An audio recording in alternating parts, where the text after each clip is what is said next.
bacteria y que afecta tanto a hombres como a mujeres. Esta a su vez se transmite, como sabemos, por contacto directo, con características de úlceras infecciosas que se van a estar presentes tanto en genitales, ano, recto, labios o boca, mediante relaciones sexuales sin protección. También otro medio de contagio podría ser por transfusiones de sangre, aunque en muy poca medida, lo mismo que intercambio de agujas o directamente mediante transmisión materno-infantil durante el embarazo. Vamos a hablar de la epidemiología. En el 2006 se reporta que hubo 2 millones nuevos de casos de sífilis en la región de todo lo que es América, del norte, sur, y alrededor del 50% de las embarazadas con sífilis no tratada transmiten la infección al hijo antes del nacimiento. A lo que se refiere a Perú, durante el embarazo es en promedio más o menos el 1,4% y la tasa de recién nacidos con sífilis congénita es de un 3,6 casos por cada 1000 nacidos vivos. Esto debido a falta de diagnóstico de la enfermedad. Hablemos de la etiología que está directamente relacionada al organismo causante que viene a ser el Treponema pallidum, quien al penetrar la piel va a causar la infección o también en las membranas mucosas con soluciones de continuidad, que normalmente son los genitales, ¿no? Este microorganismo es una bacteria móvil, espiroforme, con forma de hilo espiral, como se puede ver en imagen, y aparte de ello es perteneciente al orden de los espirocaetales. Esta familia va a tener un género que se llama treponema. Su diámetro va de 0,1 a 0,18 y la longitud va entre 6 a 20 micrómetros. El promedio de las torsiones del treponema va entre 6 a 14 y su movilidad es en forma de sacacorchos y se da justamente por los endoflagelos.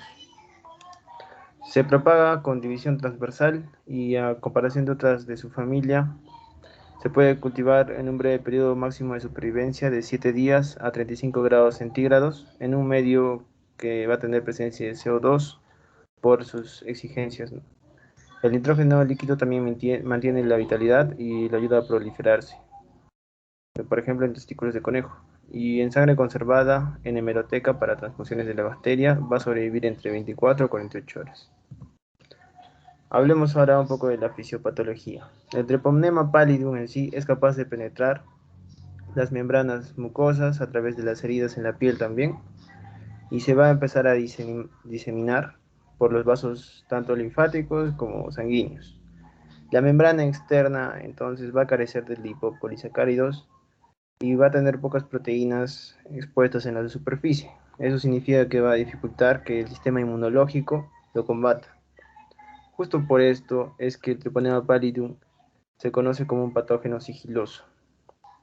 En el periodo de inoculación va a variar en el tamaño del inóculo, dependiendo si aparecen en vasos linfáticos en unos minutos o en pocas horas, van a transmitirse a todo el organismo, incluyendo el sistema nervioso central y el humor acuoso. La presentación clásica de la sífilis es un chancro genital que se encuentra solitario, es no doloroso y en respuesta a la invasión del treponema aparece en lugar de la inoculación, la cual puede ser única o múltiple. En fin, las espiroquetas fácilmente demostrables en dichas lesiones y el chancro se cura espontáneamente entre 2 a 8 semanas. La fase secundaria o el estadio diseminado comienza al cabo de 2 a 12 semanas después del contacto y va a resultar de una diseminación hematógena de la infección y son proteicas. Esta etapa entonces se va a caracterizar por manifestaciones parenquimatosas y pues tras esta secundaria en el periodo se divide en un latente precoz y en un latente tardío. Siguiente. Bien, continuando con las manifestaciones clínicas, como dijo, tenemos la sífilis primaria, donde el Treponema pallidum ingresa a la piel a través de una mínima erosión, habitualmente en los genitales, durante la relación sexual. Desde ese momento y hasta la aparición de los primeros síntomas, se habla de la incubación de la enfermedad, que dura entre 3 y 4 semanas, aunque puede llegar a durar hasta 90 días. En el punto de ingreso se va a desarrollar una erosión, como vemos, una úlcera indurada e indolora que se denomina chancro. de tamaño entre pocos milímetros hasta unos 2 centímetros. En el hombre se ubica preferentemente en el surco balano prepucial y a veces en el glande. En la mujer el sitio predilecto es la vulva, lo que serían los labios y la horquilla. A veces ocurre en el cuello del útero, donde suele pasar inadvertido. En ambos sexos el chancro puede ubicarse en márgenes del ano. En ocasiones también se ubica en la boca, en la lengua y dedos de manos. Desde la aparición del chancro y hasta la aparición de los síntomas del periodo secundario pueden pasar pocas semanas. Siguiente diapositiva, por favor. Con la sífilis secundaria consiste en la aparición de numerosos y diversos signos clínicos en la piel precedidos de un cuadro general poco notorio semejante a un estado gripal. Es por diseminación hematógena en general, donde los primeros 6 meses las manifestaciones cutáneas se denominan sífilides. La primera manifestación cutánea corresponde en general a una roceola, no siempre notoria. Entre las sífilides cutáneas tenemos formas papulosas, escamosas y maculosas, pustulosas, que se acompañan de adenopatías generalmente indoloras. Siguiente diapositiva, por favor. Bien, tenemos la sífilis latente precoz, periodo en que un paciente esté asintomático durante el primer año de evolución, desde el comienzo de la infección no tratada, aunque no hay manifestaciones clínicas. La serología treponémica y no treponémica es positiva. En la sífilis latente tardía es un periodo en el que el paciente está asintomático durante el periodo que va desde que se cumple el año estipulado hasta la latencia precoz, hasta la aparición de las manifestaciones clínicas de la sífilis terciaria. La sífilis terciaria es el último periodo clínico de la enfermedad y es una etapa destructiva, no transmisible, con pocos treponemas, en el que el daño es de tipo inmunológico. Y la sífilis congénita, pues una mujer portadora de sífilis puede embarazarse, y así como una mujer embarazada puede contraer también la enfermedad, y en ambos casos el feto también se va a infectar. Siguiente diapositiva, por favor. Bien, con respecto al diagnóstico, tenemos, por ejemplo, usaremos la microscopía de campo oscuro. Bien, el treponema va a ser demasiado fino y tal vez se va a colorear con colorantes convencionales. El examen microscópico de campo oscuro es esencial para evaluar las lesiones cutáneas húmedas como el chancro de la sífilis primaria o también los condilomas planos de la sífilis secundaria. Bien, esta prueba solo es fiable cuando el material clínico con espiroquetas que se mueve, ¿no? Que tiene movimiento característico que es un movimiento rotatorio de flexión. Y este método no se realiza en muestras orales o rectales. Siguiente diapositiva, por favor. Tenemos lo que sería también la inmunofluorescencia directa, que puede llevarse a cabo en laboratorios de referencia que utilizan un anticuerpo policlonal antitreponémico conjugado con fluorescencia para detectar el T pallidum, y también el PCR, que es la reacción en cadena de polimerasa, que está disponible para detectar T pallidum en lesiones genitales, también en sangre de lactante, líquido cefalorraquídeo. Siguiente diapositiva, por favor. También están las pruebas serológicas, ¿no? La experiencia nos dice que en la mayoría de las ocasiones existen dificultades o no, y es posible realizar el diagnóstico directo, o no es posible realizarlo, ¿no? Por lo que el diagnóstico indirecto, en este caso serológico, de la enfermedad se ha convertido en un procedimiento mucho más frecuente. Como vemos en las tablas, tenemos las pruebas no treponémicas como VDRL, RPR, el TRUS, la ELISA, y las pruebas treponémicas como el FTA, que es inmunofluorescencia indirecta con absorción del suero, la ELISA y también el Western Blot, que debe utilizarse como prueba de confirmación. Como vemos, también hay casos en los que te pueden dar falsos positivos, como por edad avanzada, embarazo, mielomas, neoplasias, o por casos infecciosos como mononucleosis, neumonía o tuberculosis. Siguiente diapositiva, por favor. Bien, acá están la interpretación de los resultados de cada uno. Siguiente diapositiva.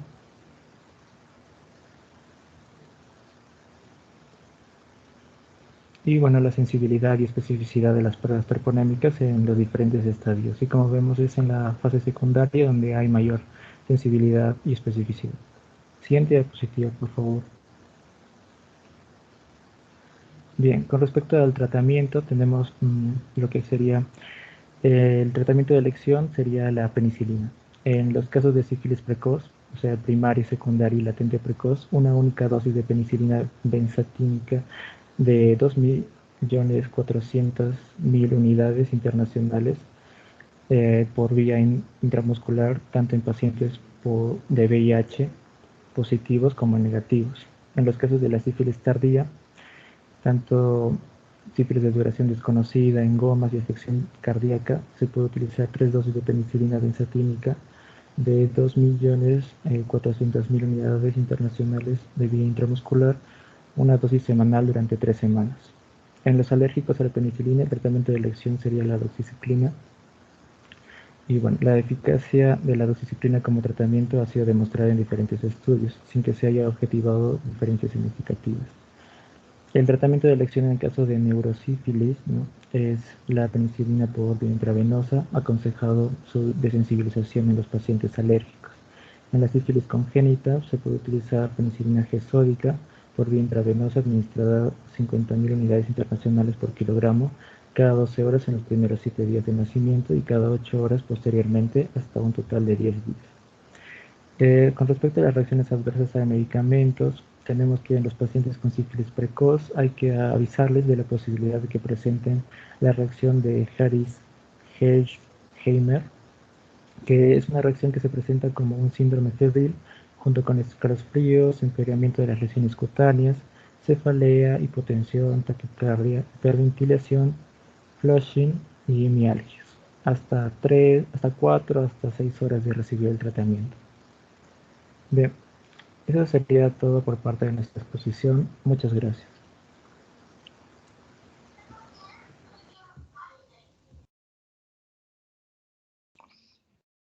Pueden continuar. Doctor, bueno, yo también he expuesto, parece que no se me escuchó. Nombre. Brian Massey. Brian Fabián Massey. Massey, ya, ok. Ya, no hay problema. Sigue nomás, sí. Gracias, doctor. Buenas tardes, doctor. Buenas tardes, compañeros. Ahora vamos a exponer el grupo 1. El tema es gonorrea. Siguiente, por favor. Mi nombre es Diana Wong. Bueno, comenzamos con la definición. La infección gonocócica es un problema de salud pública a nivel mundial, siendo la segunda infección de transmisión sexual bacteriana más prevalente. El síndrome clínico de la gonorrea es una enfermedad infecto-contagiosa y es considerada como el prototipo de las enfermedades venéricas clásicas, provocada por la bacteria llamada Neisseria gonorrhoeae. La gonorrea puede ser un factor de riesgo para otras enfermedades en el caso de que no se trate con rapidez y es común en jóvenes de 15 a 24 años. Casi siempre se transmite por contacto sexual. Y las infecciones uretrales, cervicales son frecuentes. También tenemos infecciones en la faringe, recto, por el caso de relaciones sexuales orales o anales, y conjuntivitis en el caso de contaminación de ojo. Siguiente, por favor. En cuanto a etiopatogenia, es un germen muy lábil al calor, a temperaturas de refrigeración, a diversos antisépticos. También es sensible a la desecación.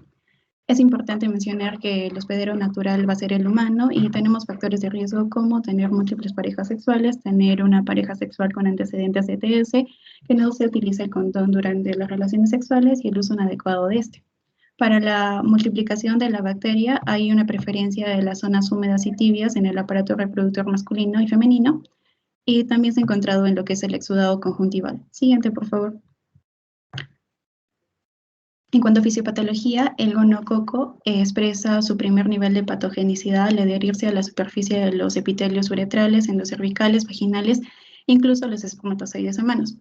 Posee una proteína en la superficie con función de adherencia llamada pilina y se encuentra organizada como un multímero en forma de estructura capilar sobre la superficie de la bacteria. Tiene proteínas como la proteína 1, que es un componente estructural que se encuentra en trímeros que forman poros en la superficie, por los cuales entran nutrientes, y la proteína 2, que es una estructura transmembranosa y también participa en la adherencia de los gonococos para la fijación de las células en el hospedero. Siguiente, por favor. Existen 3 mecanismos por los cuales la Neisseria gonorrhoeae evita la fagocitosis. El primero es que el gonococo puede expresar antígenos de superficie gonocogocitos. El segundo es que el gonococo puede expresar antígenos de superficie que imitan a los antígenos naturales del hospedero, por eso esta bacteria puede evitar el reconocimiento del hospedero. Y la tercera es que la Neisseria gonorrhoeae puede penetrar las células epiteliales, por lo tanto se protege tanto de la humedad humoral como de las células mediadoras de la inmunidad. Siguiente, por favor. En cuanto a clínica, es asintomática hasta un 7%, más frecuente en mujeres, produce edema, eritema en uretra y en otros casos exudado purulento en el pene. En mujeres cursa con disuria y dolor pélvico en la forma orofaringea, puede ser asintomática o puede producir disfagia, y en la gonorrea rectal cursa con tenesmo, edema, eritema rectales e incluso puede tener sangre. Siguiente, por favor. Generalmente esta es asintomática, si en lugar de primoinfección existe un riesgo latente de propagación en el torrente sanguíneo a otras partes del cuerpo, como es la piel y articulaciones. En el caso de infección en hombres, el inicio de los síntomas es de 2 a 14 días después del contagio. Hay una ligera molestia en la uretra, disuria, aparición de secreción de pus en el pene y tenesmo vesical. Apertura del glande que se encuentra inflamado y eritematoso, y inflamación del escroto doloroso a la palpación. Siguiente, por favor. Inicia con molestias en la zona genital, secreción purulenta en la vagina, hay presencia de disuria y tenesmo vesical. Hay un alto riesgo de propagación en las trompas de falopio que puede producir lo que es una salpingitis con presencia de dispareunia. También en el peritoneo, que puede producir un riesgo de peritonitis o enfermedad inflamatoria pélvica provocando dolor hipogástrico, y también peripatitis. La complicación en pacientes con antecedentes de enfermedad inflamatoria abdominopélvica previa puede causar un alto riesgo de infertilidad o embarazos extrauterinos, como también hemorragia interna grave, o también el síndrome de Fitzhugh-Curtis. Siguiente, por favor.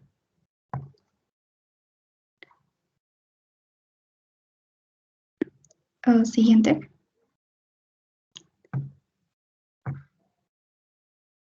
No sé si se ha cambiado, pero bueno, es una infección gonocócica diseminada.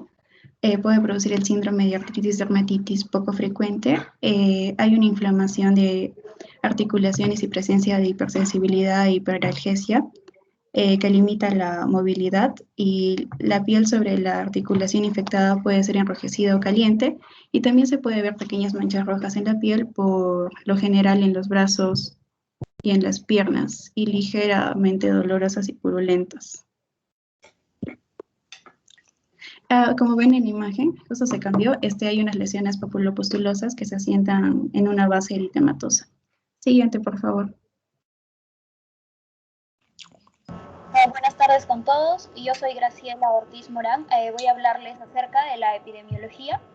Esta enfermedad es producida, como ya se dijo, por Neisseria gonorrhoeae, es una infección persistente desde el siglo XIX, afecta exclusivamente al ser humano. En el Perú es la segunda ETS reportada, la tasa de infección es del 2.7% de la población mundial, la incidencia máxima está entre la edad de 15 a 24 años, la probabilidad de transmisión de una mujer infectada al hombre es cerca del 20%, y en cuanto a la probabilidad de transmisión de un hombre infectado a una mujer y de un hombre infectado a otro, se eleva a un 50%. La vigilancia epidemiológica en Perú se inició en 1981 y su incidencia ha mostrado una baja sostenida en el tiempo. Siguiente, por favor. Bueno, aquí vamos a ver un gráfico acerca de la tasa de infección por edad. Se puede ver lo que es las tasas por 100.000 habitantes desde el 2012 hasta el 2016, mostrando las edades desde 15 años hasta 49 años. Siguiente, por favor. En cuanto al diagnóstico, bueno, los síndromes clínicos asociados a Neisseria gonorrhoeae generalmente se diagnostican mediante la anamnesis y la exploración física, pero se requiere un diagnóstico microbiológico debido a la falta de sensibilidad y especificidad del diagnóstico clínico. En general, la prueba de amplificación de ácido nucleico, a partir de ahora la vamos a llamar NAT, es la prueba de elección para el diagnóstico microbiológico inicial de la infección por Neisseria gonorrhoeae. aunque el cultivo sigue siendo una herramienta de diagnóstico importante cuando se sospecha resistencia a antibióticos. Si los métodos NAT no están disponibles, se pueden usar métodos de microscopía, cultivo, detección de antígenos, sonda genética con hisopos endocervicales o uretrales para diagnosticar la gonorrea urogenital. Cuando no se dispone de pruebas de diagnóstico específicas, el diagnóstico de gonorrea sigue siendo presuntivo cuando los síntomas y signos de los síndromes clínicos asociados con la gonorrea están presentes en pacientes jóvenes o sexualmente activos. Bueno, ahora vamos a clasificarlos según unos grupos. Por ejemplo, tenemos ahí los hombres con síntomas urogenitales. Para el diagnóstico, la NAT de la orina de primera captura es la prueba diagnóstica de elección, 15 gram y cultivo de secreción uretral. Las mujeres con síntomas, la prueba de diagnóstico preferida para ellas es la NAT de un hisopo vaginal. Los métodos de cultivo, detección de antígenos y sonda genética se pueden usar con hisopos endocervicales. Y en caso de síntomas extragenitales, la NAT de un hisopo rectal o faringio, el cultivo también se pueden utilizar con hisopos faringios y rectales. Siguiente, por favor. Aquí vemos un último grupo que son los pacientes asintomáticos. Se debe ofrecer la detección de rutina con NAT a los pacientes sexualmente activos con alto riesgo de infección y complicaciones por gonorrea que acudan al cuidado por otras razones. Las pruebas de diagnóstico para la gonorrea urogenital en pacientes asintomáticas son generalmente las mismas que la de los pacientes sintomáticos. Siguiente, por favor. Bueno, aquí tenemos unas medidas en cuanto al manejo higiénico, un correcto lavado de manos, el aseo genital, no duchas vaginales, almohadillas sanitarias para absorber el drenado, apósitos impermeables, ropa interior de algodón, una buena higiene personal. Siguiente, por favor. Aquí vamos a ver un manejo dietético en cuanto a la alimentación balanceada, proteínas, carbohidratos, grasas, vitaminas, minerales. Siempre recomendar no alcohol ni tabaco y una buena actividad física. Siguiente, por favor. Bueno, en cuanto al tratamiento, aquellos que demoran el inicio del tratamiento aumentan el riesgo de complicaciones y estas pueden llevar a problemas de salud más graves. La gonorrea se trata con una de estas dosis simple de antibióticos, generalmente uno de los siguientes: ceftriaxona de 500 miligramos con acitromicina 1 gramo ingerido por vía oral como píldoras. Ambos se dan en una única dosis. Magnesio de cefotaxima de 500 miligramos como intramuscular, la inyección, más el probenecid de 1 gramo oral, o también magnesio de ciprofloxacino 500 miligramos por vía oral como magnesio de dosis única, o del ofloxacino de 400 miligramos por vía oral como dosis única en los pacientes que han respondido a los antibióticos anteriores.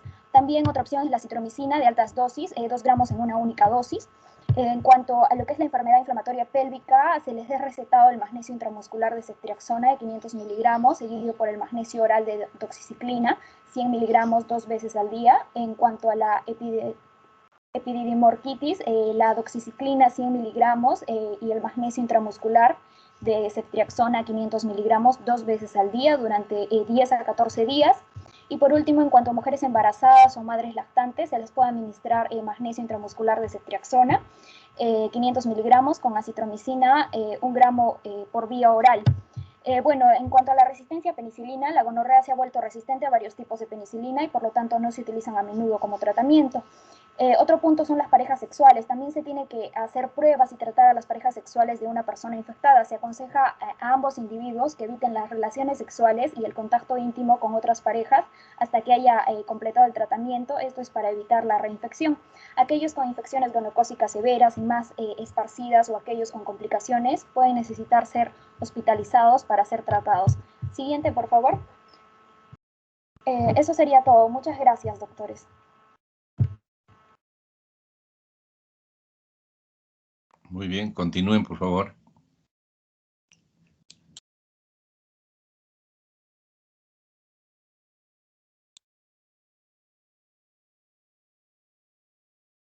Bueno, buenas tardes, somos el grupo 5 y a continuación les vamos a hablar sobre la uretritis no gonocócica. Siguiente, por favor.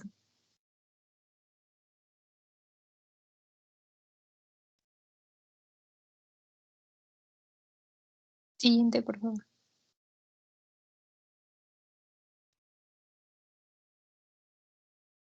La uretritis no gonocócica es una infección de transmisión sexual que se caracteriza por la inflamación de la uretra y en esta no se va a detectar ni cultivar Neisseria gonorrhoeae. En la mujer se prefiere usar el término de infección genital no específica debido a que la uretra, el cervix y vagina son los sitios comunes de afección. Siguiente.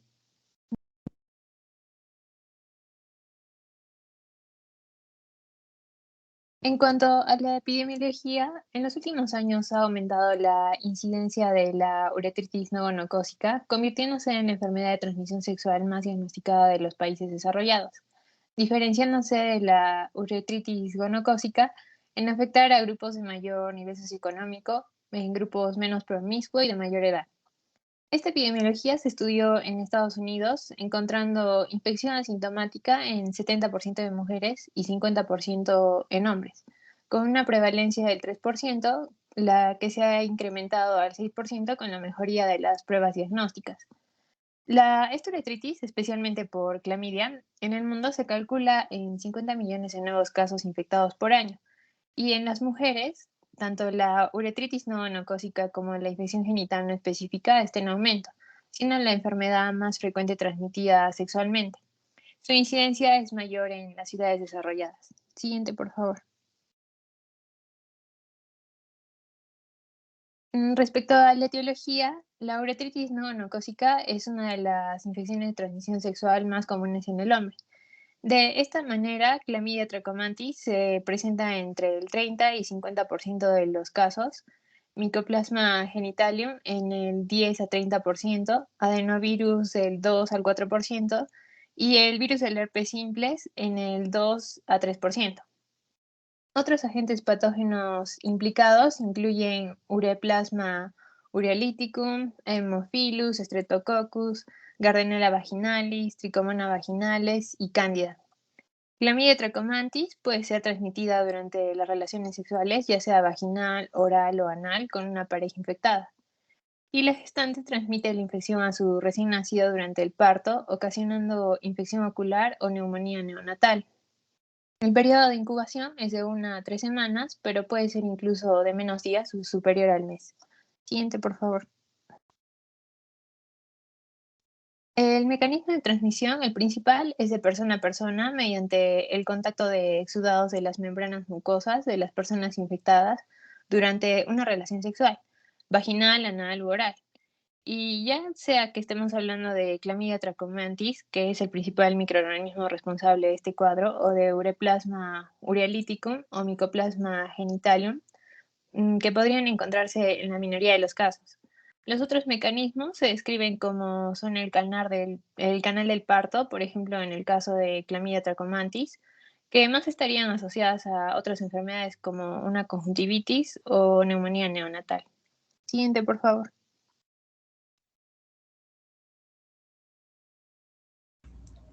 Buenas tardes con todos, yo soy Alexandra Chacón Silva. Vamos a ver las manifestaciones clínicas. Es frecuente que la uretritis no gonocócica sea tanto subclínica o sea asintomática. Los síntomas de una uretritis no gonocócica en los hombres incluyen descarga uretral. Esta puede ser una secreción uretral mucoide o mucopurulenta, aunque puede ser francamente purulenta en ocasiones, pero muchos pacientes no presentan secreciones evidentes. Puede haber también disuria, prurito uretral, irritación del pene y en ocasiones eritema meatal. Los síntomas de uretritis no gonocócica en la mujer pueden incluir secreción vaginal, disuria, el dolor abdominal o sangrado vaginal anormal. Puede ser una indicación de que la infección ha progresado a enfermedad pélvica inflamatoria. Siguiente, por favor.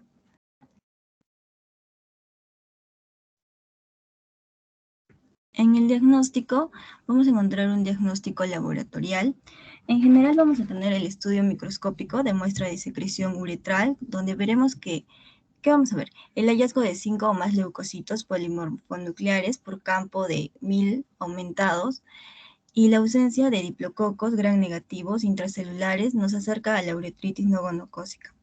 Un diagnóstico etiológico, recordemos que en la clamidia existen 3 especies, ¿no? La trachomatis, la clamidia psittaxi y la clamidia pneumoniae.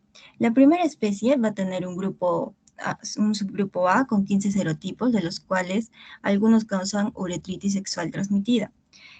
El cultivo de raspado uretral fue la prueba de oro para el diagnóstico de la infección por clamidias, pero hubo un disconfort, el costo, la laboriosidad, los requerimientos del transporte, el tiempo para realizarlo, que eran de 72 horas, y la baja sensibilidad, que esta en varones era de un 50% y en mujeres era de un 70 o un 85%. Todas estas causas fueron limitantes para no seguir usando. El cultivo de raspado uretral en test diagnóstico basado en orina disminuye el costo, el tiempo y disconfort. Tenemos otros exámenes como el análisis inmunoenzimático con una sensibilidad del 53%, anticuerpos por inmunofluorescencia directa de orina con una sensibilidad del 90%. También tenemos el test de amplificación de ADN que muestra de uretra y de orina.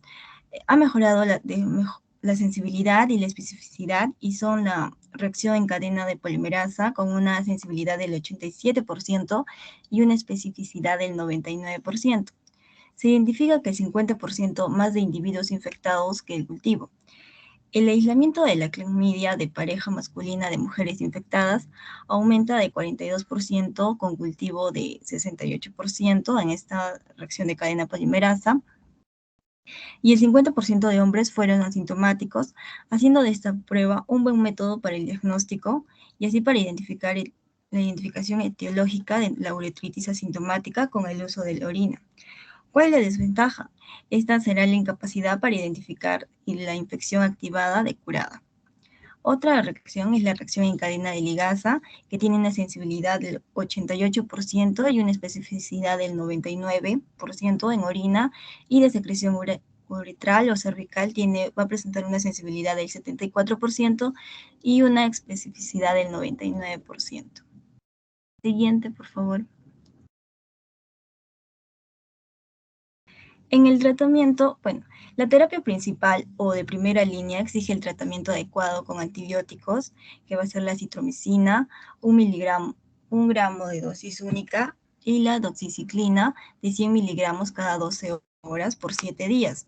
Otras opciones de tratamiento que va a presentar es una segunda línea de tratamiento con ofloxacino de 300 miligramos cada 12 horas por 7 días, y una tercera línea de tratamiento van a ser los macrolidos, como la eritromicina de 500 miligramos cada 6 horas por 7 días, de 7 a 21 días en gestantes y en personas que presentan una uretritis no gonocócica persistente y recurrente.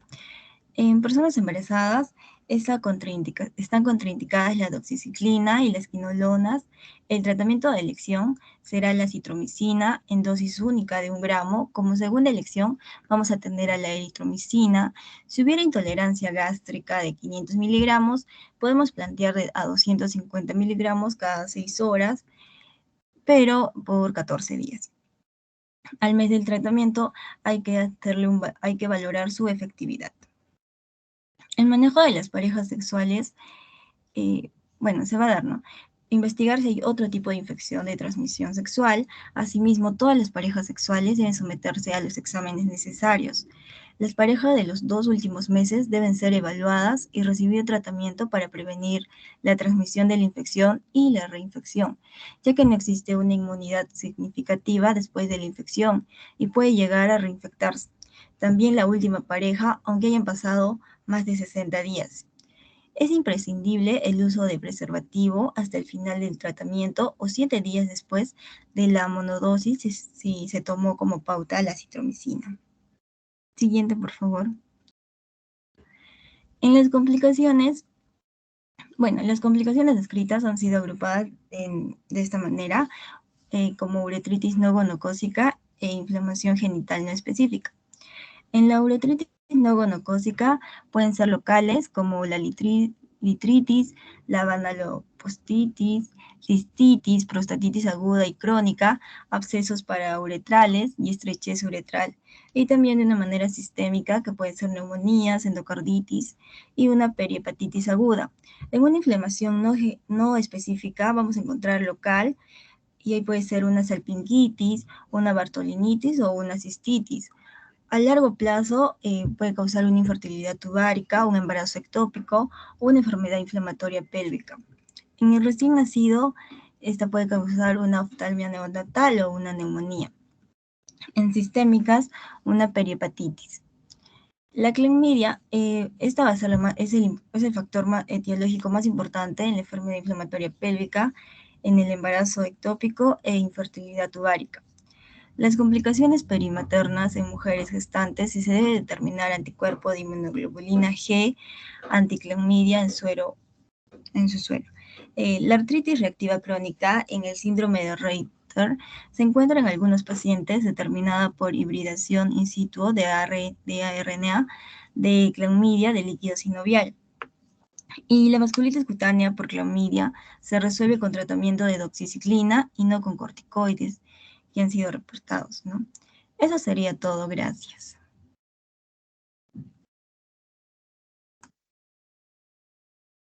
Muy bien, pueden continuar.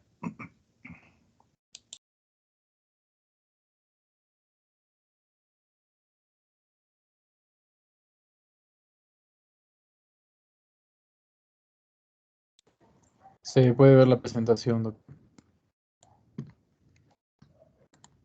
Sí, se ve. Ok. Bueno, somos el grupo 9. Vamos a hablar sobre chancroide. Lo primero es que el chancroide es una infección poco común, sobre todo en los países desarrollados. Sin embargo, la verdadera incidencia es realmente incierta porque su detección es complicada. Pocos laboratorios pueden detectar al agente causante, que es una bacteria llamada Haemophilus ducreyi, y por lo tanto podría estar escondiendo así su incidencia. Se trata de un bacilo gram negativo que requiere de cultivos especiales con imina, con suero, a 33 a 35 grados Celsius, con enriquecimiento de dióxido de carbono y demora de 2 a 3 días en aparecer, como colonias pequeñas y heterogéneas. A la tinción de Gram se ven largas hebras paralelas, produciendo la forma de banco de peces o vía de ferrocarril, pero esto no es un signo muy sensible. La patogénesis es sencilla. Para empezar, que solo entra por microaberraciones que se generan durante el acto sexual. Una vez que ingresa, va a segregar una toxina.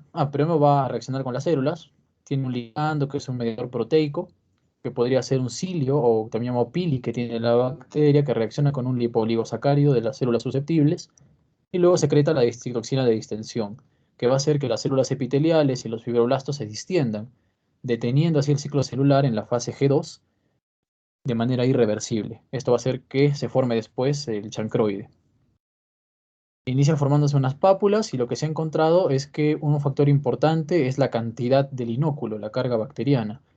Por ejemplo, una unidad formadora de colonia, el 50% de pacientes que se contagien con esta unidad desarrollarán el caso. En cambio, con 100 será el 90%. Y aquí también se evidencia entonces que hay factores individuales de cada persona que van a influir. Respecto a la epidemiología, como dije al principio, es infrecuente, es rara en la mayoría de países desarrollados. Y también en los no desarrollados, medianamente infrecuente.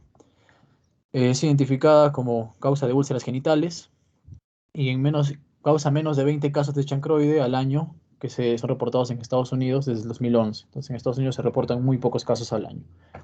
Si bien es cierto que no es una enfermedad común, puede a veces ser responsable de brotes endémicos, sobre todo en ambientes donde se mueven bastante las trabajadoras sexuales.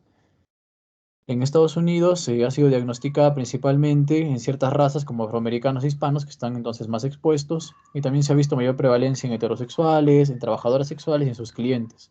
Los casos son reportados más comúnmente en varones, eso también sucede aquí en Perú, vamos a ver después. Pero eso puede deberse a que en varones el diagnóstico es más fácil de hacer que en mujeres por la ubicación de la lesión. El uso de pruebas de amplificación de ácidos nucleicos, el NAT, también sugiere que el chancroide puede ser más común de lo que se creía anteriormente. Mediante esta prueba, obviamente, los cultivos es más fácil hacer el diagnóstico, pero no todos los laboratorios pueden. El chancroide se ha considerado una causa importante de úlcera genital en África subsahariana, en sudeste asiático y también en América Latina. Pero en los últimos años ha venido cayendo la prevalencia, sobre todo en estos países que vemos aquí, que no nos competen mucho, la verdad. Y esto podría deberse al uso generalizado de las pautas de la Organización Mundial de la Salud para el tratamiento de infecciones de transmisión sexual. Entonces, en esta tablita, que es de Perú, del 2002 al 2011, es un periodo de 10 años, vemos aquí chancro blando. Este de aquí es el chancroide. tenemos 77% varones, 23% mujeres, o sea, muchos más varones, como se mencionó anteriormente, pero vemos un total de 279 casos en absoluto en 10 años, entonces son muy pocos casos. Las manifestaciones clínicas, que es lo que más nos importa en esta exposición, son primero las úlceras genitales. El periodo de incubación del chancroide es de 4 a 10 días, pero puede variar desde 1 a 35 días. Entonces, en ciertas situaciones puede ser bien complicado relacionar la lesión con una relación sexual, aunque por la zona es fácil hacerlo por la mayoría de las veces. La infección da lugar a una pápula eritematosa que evoluciona rápidamente hacia una pústula, y esta pústula erosiona de modo que se ulcera y está nuestro chancroide. Las personas infectadas suelen tener más de una úlcera, y las lesiones casi siempre se limitan al área genital y a los ganglios de la zona. En el momento de la presentación, una úlcera de chancroide mide aproximadamente 1 a 2 centímetros de diámetro, pero el tamaño es variable, el número también, sobre todo si es que el paciente está infectado con VIH. La úlcera es dolorosa, eso es importante, porque como se mencionó al principio en las exposiciones, la úlcera del chancro que causa la sífilis no es doloroso. Vamos a ver esto más adelante. Y tiene una base eritematosa. Las fronteras están claramente demarcadas y en ocasiones socavadas. En la base se encuentra un exudado purulento gris o amarillo y sangra cuando se raspa. Esto también es importante para diferenciarlo. Se encuentra sobre todo en las zonas donde hay microabrasiones durante el acto sexual, por ejemplo el prepucio, el glande, la corona, y en el caso de las mujeres, en los labios, en el introito vaginal y en la zona perianal. Y a esto nos referíamos con la ubicación. Como en la mujer suele estar dentro de la vagina o incluso puede estar en el cérvix, es más difícil encontrarlo si es que la mujer es asintomática, si es que no tiene dolor. Luego tenemos las linfadenopatías inguinales, que está presente en la mitad de varones infectados y en las mujeres en menor proporción. Los ganglios afectados se licúan y se presentan como bubones 2 a 3 semanas después de la aparición de la úlcera y suelen ser bastante dolorosos. Pueden entonces romperse y drenar la pus hacia el exterior, causando una fístula hacia el exterior. Y por último, las úlceras cutáneas, a diferencia de la sífilis, estas úlceras tienen una forma menos circular, es más probable que tengan bordes indurados y además la base no está limpia. La base, como mencionábamos, era con exudado que podía sangrar al raspado. Y también la distribución. Se suelen encontrar en extremidades en vez de torso, que es lo usual en sífilis. Para el diagnóstico, primero el enfoque. Siempre hay que descartar otras causas más comunes de úlceras genitales como virus del herpes simple, como treponema pallidum. Los criterios diagnósticos tenemos dos tipos de pacientes. El confirmado, que es clínica correlacionada con las pruebas de laboratorio, y el probable, que puede ser un paciente con solo úlceras genitales, con un paciente que no tenga evidencia de treponema pallidum, que tenga virus herpes simple negativo y que tenga una linfadenopatía regional. Cualquiera de estas tres inferiores sumadas a las úlceras genitales van apoyando a que sospechemos chancroide. Las pruebas que se hacen para diagnosticar son principalmente la tinción de Gram, que es lo que está más a la mano, pero también se puede hacer el cultivo y el NAT, que son más sensibles, y por último la PCR, que es lo ideal. Pero son más complicadas de hacer, entonces el cultivo y el NAT demoran tiempo en botar resultados y por lo general no están disponibles, sobre todo para esta bacteria que no es tan común, y por lo tanto la terapia suele ser empírica. En el caso de Gram ya se mencionó el banco de peces en Gram negativos que se ve aquí, por ejemplo. Esto es lo que vamos a encontrar, los bacilos apilados. Y en el caso del cultivo tenemos que una sensibilidad del 60-80%. En lo que se refiere a la reacción en cadena de la polimerasa, la sensibilidad es mucho mayor. Y el NAT también la sensibilidad es ligeramente mayor al cultivo. Los diagnósticos diferenciales que tenemos que considerar por una cuestión de frecuencia es obviamente de sífilis, herpes genital y también granuloma inguinal. La herpes genital son úlceras múltiples, poco profundas y sensibles que pueden ser vesiculares. En cambio, la sífilis, por ejemplo, es una úlcera indolora, punto clave, es indurada, de base limpia, y esto se diferencia totalmente del chancroide, que es lo contrario. El granuloma inguinal generalmente se presenta como una lesión ulcerosa progresiva e indolora también.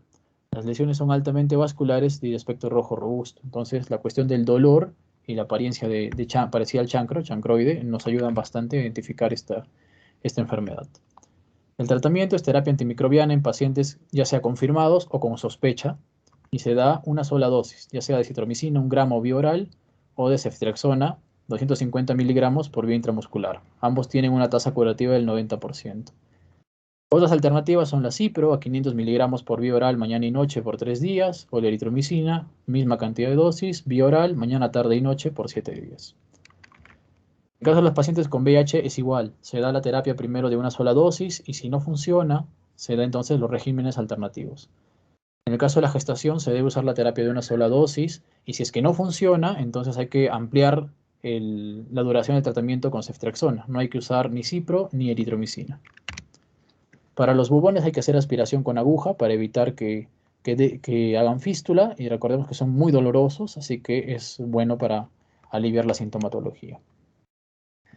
En lo que se refiere a la evolución, lo que se espera es que haya un mejoramiento inmediato post-tratamiento.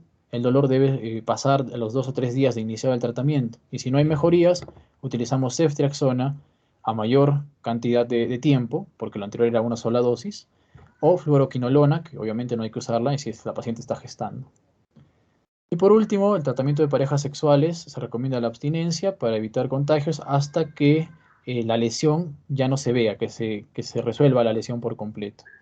Y en el caso para tratar a las parejas, se considera el inicio de aparición de la lesión a 10 días después. En ese tiempo, si ha tenido contacto sexual, todas esas parejas deben ser tratadas también.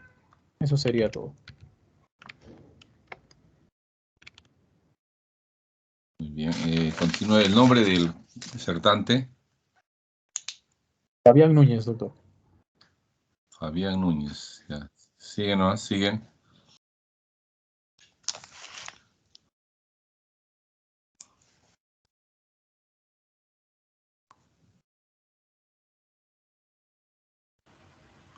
Buenas tardes con todos. Somos del grupo 12.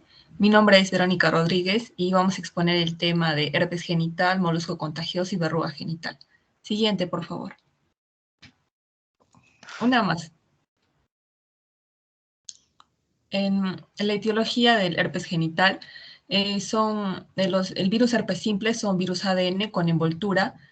Vamos a encontrar de tipo 1 y de tipo 2.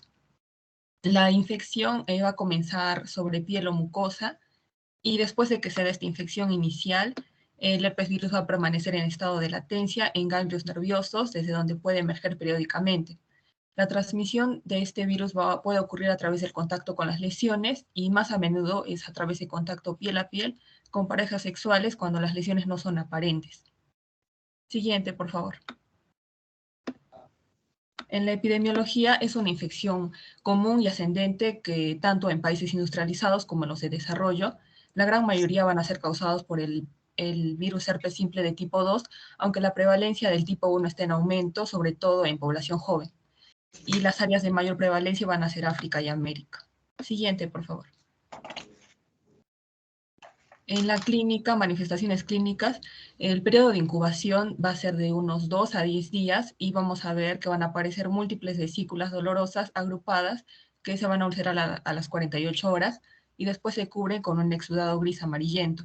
También pueden aparecer adenopatías inguinales bilaterales dolorosas, escozor posmiccional y una sintomatología general que incluye fiebre, malestar y mialgias. La duración del episodio suele ser de 15 días y cuando ya se vuelven episodios recurrentes suelen ser más leves y de menor duración. Siguiente, por favor. El diagnóstico es básicamente clínico, pero también se puede usar el test de Zank, que nos va a revelar células gigantes multinucleadas con cuerpos de inclusión nucleares. También se puede usar el cultivo viral, una reacción en cadena de la polimerasa y también un estudio serológico. Siguiente, por favor. Para el tratamiento, el manejo, se recomienda empezar el tratamiento cuando ya se tenga una sospecha clínica, ya que al momento de la consulta no se va a tener los resultados de una prueba diagnóstica. Se recomienda tratar el primer episodio de herpes durante los 5 primeros días de comienzo del episodio o durante la formación de nuevas lesiones. El tratamiento de elección va a ser los antivirales orales, como el aciclovir, el valaciclovir y el famciclovir. Se recomienda un tratamiento de 5 a 10 días con aciclovir de 400 miligramos 3 veces al día o aciclovir de 200 miligramos 5 veces al día. También se puede usar el famciclovir de 250 miligramos 3 veces al día y el valaciclovir de 500 miligramos 2 veces al día.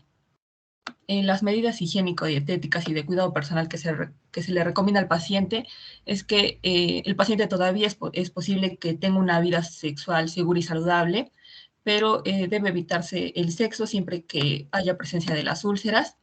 Se le recomienda también el uso de condón de látex, incluso cuando el paciente no está presentando las úlceras o las ampollas. Debe mantener la zona genital limpia y seca y evitar el uso de ropa interior ajustada o irritante. Siguiente, por favor. Ahora vamos a hablar del molusco contagioso. Siguiente, etiología. El virus del molusco contagioso es un virus ADN. Este es miembro de la familia Poxviridae del género Moluxipoxvirus. Se va a dividir en dos grupos del género ADN Poxvirus y hay 4 subtipos. Que todos estos subtipos causan lesiones clínicas similares tanto en el área genital como en la área no genital. La transmisión también va a requerir de contacto directo con individuos infectados o puede ser contaminación mediante objetos que han sido contaminados, el contacto sexual, sexo oral o vertical de madre a hijo. Siguiente, por favor. En la epidemiología, esta es de distribución mundial, pero es más prevalente en zonas tropicales. Afecta principalmente a los niños, adultos que son sexualmente activos y a individuos inmunocomprometidos. Siguiente, por favor. En la clínica vamos a ver lesiones muy características. Son pápulas pequeñas, brillantes, del color de la piel, redondeadas, umbilicadas, que miden de 3 a 5 milímetros de diámetro. Generalmente se observan menos de 20 lesiones en pacientes que son inmunocompetentes. Cuando presionamos las lesiones, se puede observar una sustancia blanca o grisácea en el interior. Los lugares donde se debe encontrar pueden ser axilas, pliegues antecubitales, huecos popliteos y muslos, y en adultos la transmisión, que es por contacto sexual, se van a presentar en área genital, ingles, muslos y abdomen inferior. Siguiente, por favor. Okay. Bueno, seguiré con la parte de diagnóstico del molusco contagioso. Mi nombre es Guido Cruz. El diagnóstico de estas es principalmente clínico. La observación de estas lesiones típicas es de las pápulas umbilicadas ya mencionadas y descritas. Entonces, el uso del dermatoscopio es importante para visualizar estas vesículas y los orificios presentes en el centro, y esto contribuye al diagnóstico. Además de esta, hay otras herramientas utilizadas, como puede ser la biopsia, una dermatopatología, que principalmente se utiliza cuando las manifestaciones clínicas son atípicas y requieren un estudio extra. Fuera de esta, también hay otros estudios que podemos realizar, como un frotis directo en fresco, suspendido en hidróxido de potasio, o también teñido en GIEMSA, el cual revela las típicas células de molusco. La microscopía electrónica también es utilizada para demostrar las estructuras del poxivirus, pero todo este tipo de herramientas utilizadas en realidad no se utilizan para el diagnóstico adecuado. Siguiente, por favor. Okay. El manejo de esta, en personas sanas, el molusco suele desaparecer sin tratamiento en unos pocos meses. Sin embargo, hay una persistencia durante varios meses y hasta un año, y si continúan desarrollándose en personas, por ejemplo, con sistema inmune debilitado, pueden desarrollar infecciones graves y también duraderas. Entonces, se recomienda el tratamiento en adolescentes y adultos sexualmente activos para eliminar este molusco, que generalmente las lesiones aparecen en las áreas genitales. Y lo que se busca con esto es evitar la propagación. El tratamiento de los niños es opcional, ya que el molusco eventualmente se curará por sí solo. Entonces, los agentes utilizados en el tratamiento pueden ser agentes químicos destructivos, como el ácido tricloracético, agentes químicos no destructivos, como la cantaridina, la podofilotoxina, el ácido salicílico y el ácido retinoico. Y hay otras como el curetaje, la crioterapia, inmunomoduladores locales y terapia láser. Las medidas higiénico-dietéticas nos permiten evitar la propagación de este virus. Entre ellas tenemos evitar el contacto sexual hasta que las lesiones hayan cicatrizado. Si las personas tienen estas lesiones, lo importante es cubrirlas con vendas para evitar el contagio y no compartir objetos de aseo personal como toallas, rasuradoras, entre otras. Siguiente, por favor. Bueno, ahora seguiremos con las mismas características de la verruga genital. La etiología de esta es viral, fue descrita en 1907 y estas son causadas por el virus del papiloma humano. En realidad, este virus tiene más de 180 tipos y nos centraríamos en este caso en los tipos 6 y 11 responsables de estas lesiones. Es importante saber que estas variedades no son las mismas que causan el cáncer cervical. Los tipos 6 y 11 responsables de estas son de bajo riesgo y son responsables de estas lesiones. Siguiente, por favor. Con respecto a la epidemiología de esta, es muy frecuente en el mundo y no hay una distinción de razas ni grupos socioeconómicos. Existen actualmente 5.5 millones de nuevos casos cada año y actualmente al menos 20 millones de infectados. En el Perú se menciona que hay un 75% de adultos sexualmente activos que serán infectados alguna vez en su vida. Siguiente, por favor.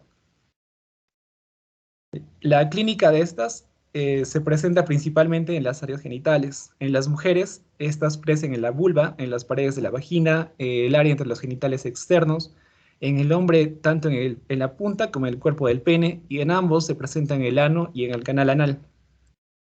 Los signos y síntomas principalmente son estas verrugas, son bultos o grupos de bultos que da una forma de coliflor, así escrita, causada por esta acumulación de verrugas una sobre otra. Se presentan de una coloración marrón o también rosácea, generan comezón y malestar en el área genital, además de si el paciente mantiene relaciones sexuales, se presentan sangrados. Siguiente, por favor.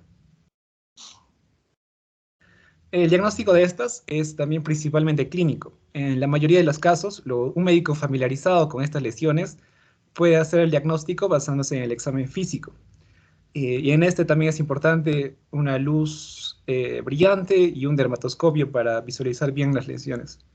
Hay otras pruebas, como la del ácido acético, que es sencilla y puede realizarse en el consultorio con resultados inmediatos. El problema de esta es que pueden presentar falsos positivos. La tipificación de esta también es importante y puede darse por pruebas de hibridación y la PCR. El estudio histopatológico puede confirmar el caso en algunos casos clínicamente dudosos. Siguiente, por favor. Bien. Con respecto al manejo, hasta el momento no existe un tratamiento que cure la infección y los pacientes con estos condilomas que no reciben tratamiento pueden curarse de forma espontánea o permanecer sin cambios o aumentar de tamaño y números con el tiempo. Entre algunos de los medicamentos utilizados para que el paciente se aplique de forma personal, tenemos a la podofilotoxina, a la imidoquima, al imiquimod y a la cinecatequina. También podemos tener tratamientos aplicados por el mismo médico, como son la crioterapia, el uso del ácido tricloroacético, la decisión quirúrgica y el láser también. Y al igual que en el resto de lesiones que hemos observado, hay medidas higienodietéticas importantes que estas van más relacionadas a la aparición de estas lesiones, entre las que se menciona evitar fumar y beber alcohol, también el uso de condón y evitar prácticas sexuales de alto riesgo, las dietas ricas en vitamina C y E, beta-carotenos, selenio, hierro, zinc y probióticos, y el estrés y la ansiedad también están relacionados a la aparición de nuevos brotes. Siguiente, por favor. Y ya es todo por el grupo, doctor. Ya, pueden continuar, pueden continuar.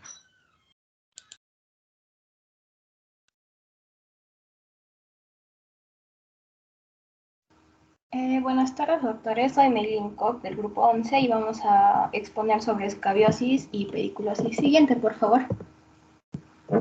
Bueno, empezaremos con lo que es la escabiosis. Siguiente, por favor. Bueno, la escabiosis es una infección causada por Sarcoptes scabiei, variedad hominis, que es un ectoparásito que posee 8 patas.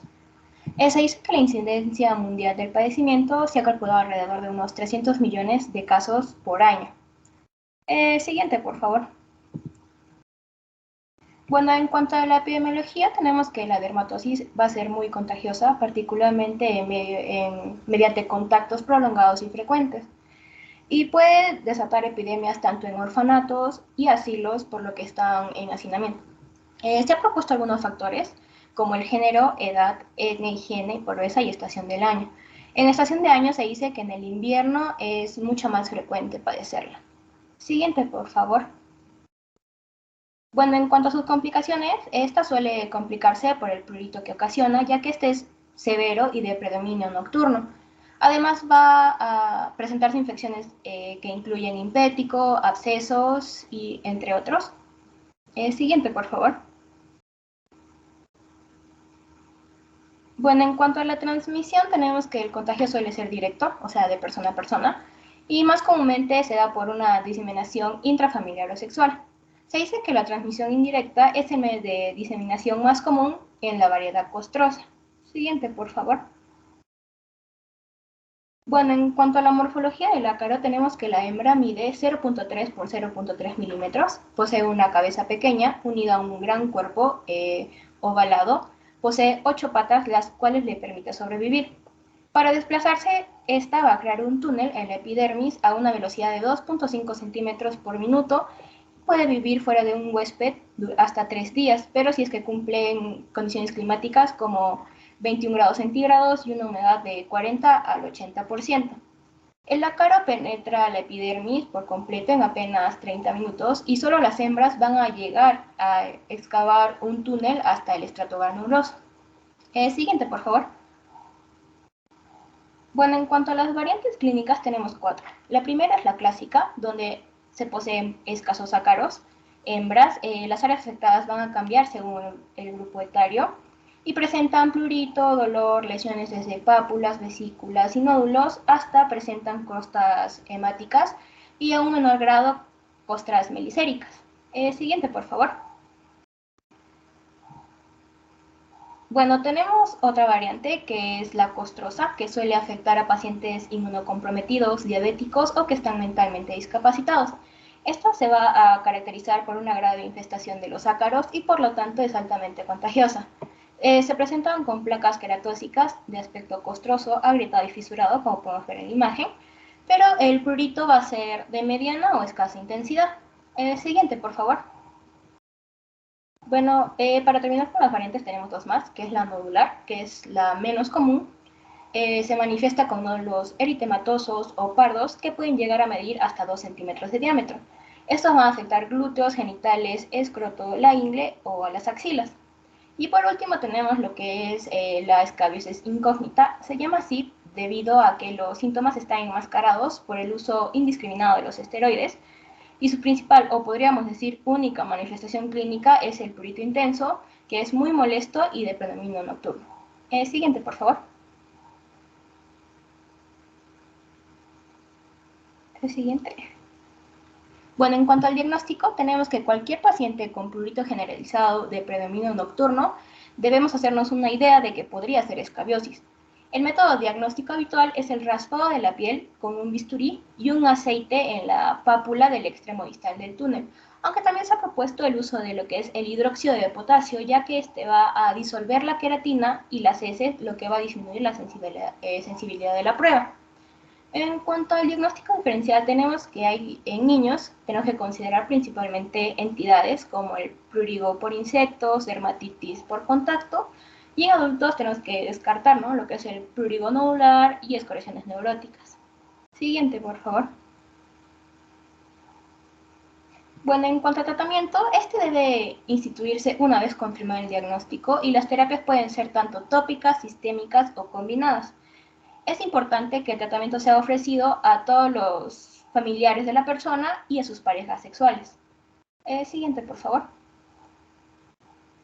Bueno, en cuanto a los tratamientos tópicos, tenemos al azufre precipitado en una concentración al 5%. Esta concentración está indicada en niños de 1 año y la concentración del 10% está indicado para pacientes adultos. La aplicación consiste en una flotación de 30 minutos y un lavado posterior, repitiendo este proceso cada 6 horas durante 3 días. Después tenemos lo que es el crotamitón crema del 10%, el cual suele enjuagarse hasta 24 horas después de su aplicación, y esto se repite 10 a 14 días después. El benzoato de bencilo puede usarse en niños menores de 5 años, siempre y cuando la concentración sea de 12,5%, y la concentración recomendada para los adultos y mujeres embarazadas es del 25%. Debe lavarse transcurridas 24 horas y repetir la aplicación durante 2 o 3 días. En cuanto a la permitrina, crema con una concentración del 5%, se aplica por una frotación durante 30 minutos, dejando actuar durante 8 horas. Y la ivermectina loción del 1%, de igual manera que la permetrina, debe aplicarse por todo el cuerpo con una frotación durante 30 minutos, dejando que actúe durante 8 horas. Siguiente, por favor. En cuanto al tratamiento sistémico, tenemos a la ivermectina, la cual suprime la actividad gamma, por lo que su interacción con otros fármacos que interactúen con dicho neurotransmisor debe ser muy evaluada. Presentan algunos efectos adversos, como pueden ser la somnolencia y la fatiga, y se dice que su dosis recomendada es de 200 microgramos por kilogramo de pesos, en dosis con intervalos de 10 a 15 días. Y se dice que después de un mes, el 99% de los pacientes que han sido tratados con esto van a lograr una remisión. El siguiente, por favor. En cuanto a los tratamientos combinados, tenemos que es el más común por su mayor eficacia y remisión acelerada de la enfermedad. Se usa el benzoato de bencilo y el azufre por aproximadamente 1 a 3 noches, y luego de esto se administra el clortamitón por 3 días. Bueno, y para terminar, tenemos otras medidas. Se dice que no se recomienda aislar al paciente con una variante clásica, puesto que el ácaro no va a vivir fuera de este huésped. Por esa razón, fumigar en la casa es inútil. Además, se va a evaluar la posibilidad de aislamiento y tratamiento intrahospitalario solo en la variedad costrosa. Además, es muy importante advertir a los pacientes que el prurito puede permanecer hasta un mes después de concluir el tratamiento. Siguiente, por favor. Buenas tardes con todos. Mi nombre es Lucero Valdivia Velázquez. Continuaremos con el tema de pediculosis. Siguiente diapositiva, por favor. Bueno, la pediculosis es una infestación causada por ectoparásitos hematófagos llamados comúnmente piojos. Las 3 variedades que son parásitas de los humanos son el Pediculus humanus capitis, que es el piojo de la cabeza, y son los más comunes.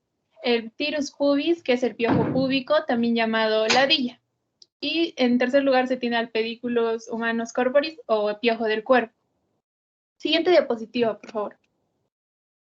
En relación a la etiología, la transmisión se hace por contacto directo con la persona infectada o por fomites, mientras existan piojos vivos en estos. En cuanto a la pediculosis de la cabeza, esta se asocia con el hacinamiento, poca higiene y también con los cabellos largos, el uso de peines, cepillos, sombreros contaminados, ya que los piojos se fijan en el cabello. El contagio de la pediculosis del cuerpo se produce por contacto al compartir ropa, también puede ser ropa de cama infectada, los asientos tapizados, que también pueden ser una fuente de infección, ya que estos piojos se fijan en la ropa. Y el contagio de la pediculosis del pubis se efectúa mediante las relaciones sexuales por contacto en las camas de hoteles u otros mecanismos, ya que sus garras le permiten fijarse a los pelos más gruesos del cuerpo, como los del pubis, periné, barbas, cejas y pestañas. Siguiente diapositiva, por favor. En relación a la epidemiología, la pediculosis se ha informado en todos los países y en todos los niveles de la sociedad. Son más comunes en los meses más cálidos, así como en áreas con mayor humedad, pero predomina en grupos de población con mala higiene personal y nivel socioeconómico bajo. Ocasionalmente hay brotes epidémicos en escuelas o guarderías, y también es habitual que varios miembros de un mismo hogar se vean afectados. La pediculosis del cuerpo predomina en vagabundos o en poblaciones muy hacinadas. El piojo de la cabeza es más frecuente en niñas de 3 a 12 años y la pediculosis púbica en su mayoría de personas adultas, porque se transmite principalmente durante las relaciones sexuales. Siguiente diapositiva, por favor. En relación a la fisiopatología, el insecto inocula saliva y extrae cierta cantidad de sangre que rápidamente digiere. La saliva produce una reacción de hipersensibilidad inmunomediada, provocando inflamación alrededor de la picadura, prurito, rascado, escoriaciones y costras hemáticas en el cuero cabelludo. Si estas se infectan, pueden producir cuadros de lo que son impétigo y pioderma. Podemos observar también en el sitio de la picadura máculas o pápulas de 2 a 3 milímetros entre horas y días después de la picadura, o incluso una reacción urticariforme inmediata. En cuanto a la histopatología, rara vez se requiere un análisis histológico de la piel o el cabello. Sin embargo, si se puede pedir una biopsia de la piel, se revelan cuñas afiladas con un infiltrado de linfocitos, excoriación, marcas y una hemorragia intradérmica. Siguiente diapositiva, por favor. En relación al examen físico y el diagnóstico. En el examen físico, el diagnóstico se confirma mediante la visualización de al menos un piojo en la inspección. El uso de una luz brillante, una lupa o un peine de dientes finos también nos pueden ayudar. Cabe recalcar que el diagnóstico erróneo es común. Por ejemplo, encontrar solo liendres en el examen no es suficiente para confirmar una infestación actual, ya que estas pueden permanecer en el cabello durante meses después de un tratamiento exitoso. Además, la caspa, los restos de laca para el cabello y las partículas de suciedad pueden confundirse con las liendres como falsos positivos. Los piojos púbicos se diagnostican al encontrarlos en el vello púbico y deben dar lugar a una prueba de detección de otras enfermedades de transmisión sexual. En cuanto a la evaluación, se puede usar una cinta adhesiva sobre el área infectada para recoger los piojos adultos y examinarlos con un microscopio. Las liendres tienen una forma ovalada y están firmemente adheridas al tallo del cabello. Un examen con lámpara de Wood puede revelar una fluorescencia amarillo-verdosa de las liendres y a menudo se realizan raspados para descartar una infección por hongos cuando el diagnóstico no es claro. Siguiente diapositiva, por favor. En cuanto al tratamiento y el manejo, históricamente la eliminación manual mediante uso de cepillos o el rasurado han sido los métodos más utilizados, pero sin embargo no son los más eficaces. El tratamiento farmacológico actúa mediante dos mecanismos. Primero, produciendo la neurotoxicidad con posterior parálisis y sofocando al parásito. Los pediculicidas más usados son los piratroides, malation, lindano, alcohol bencílico, ivermectina tópica y el espinosat. De los piratroides, uno de los más usados es la permetrina al 1%, que tiene un efecto residual hasta de 3 semanas y baja toxicidad, por lo que es un buen agente de primera línea. El malation al 0.5% produce parálisis en el parásito, pero tiene mal olor y requiere aplicar otra dosis cada 8 a 12 horas. Siguiente diapositiva, por favor.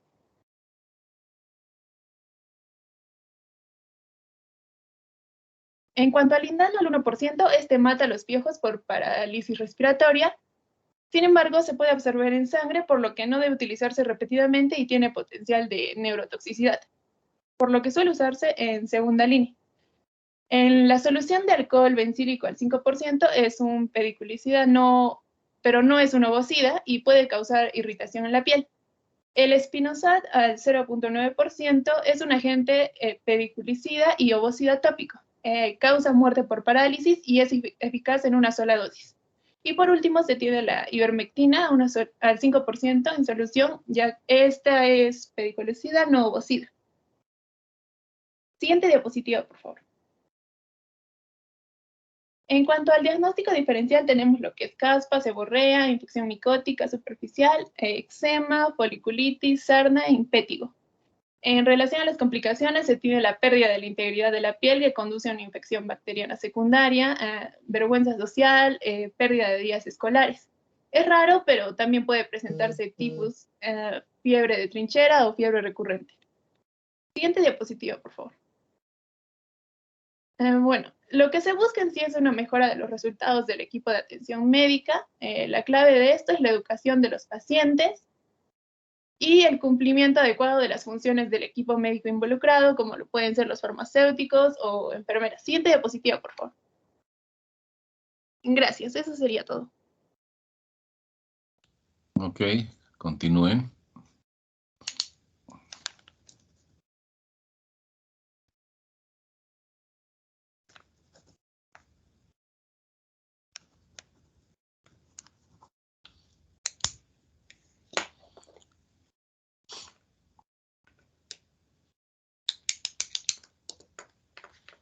Continúe. Ok. Doctor, compañeros, buenas tardes. El día de hoy vamos a tratar el tema de donovanosis. Para ello, siguiente diapositiva.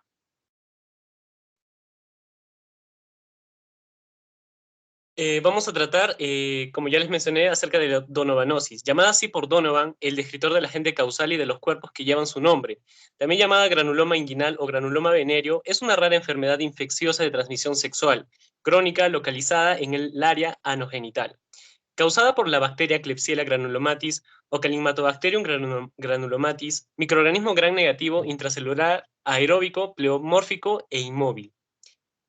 Es importante mencionar que estamos frente a un comensal gastrointestinal. Se transmite mediante el contacto sexual, ya sea directamente por contacto oral, vaginal o anal, o directamente por autoinoculación de los genitales con materia fecal, con imposibilidad de propagación a superficies cutáneas próximas, el cual puede ser transmitido verticalmente en el canal del parto. Siguiente diapositiva. Para entender un poco más acerca de este microorganismo, vayamos un poco atrás en el tiempo de acuerdo a la historia.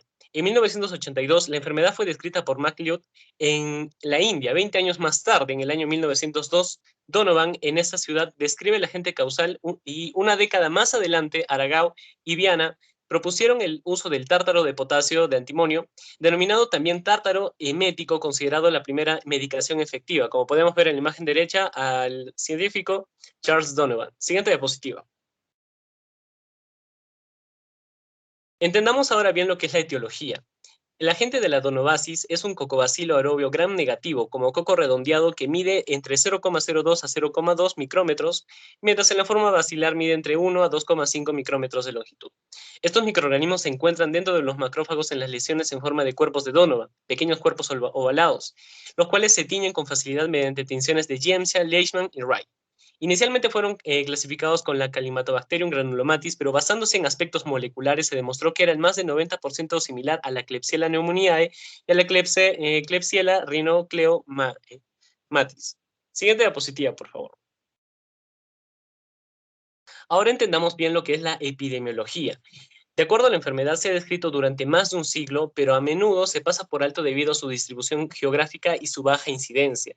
La donovanosis es una enfermedad en personas de raza negra, por lo general, y en personas con mala higiene, siendo endémica en pacientes tropicales y subtropicales como Papúa, Nueva Guinea, Sudáfrica, India, Indonesia, Australia, el Caribe, Argentina, Guyana Francesa y por último en Brasil.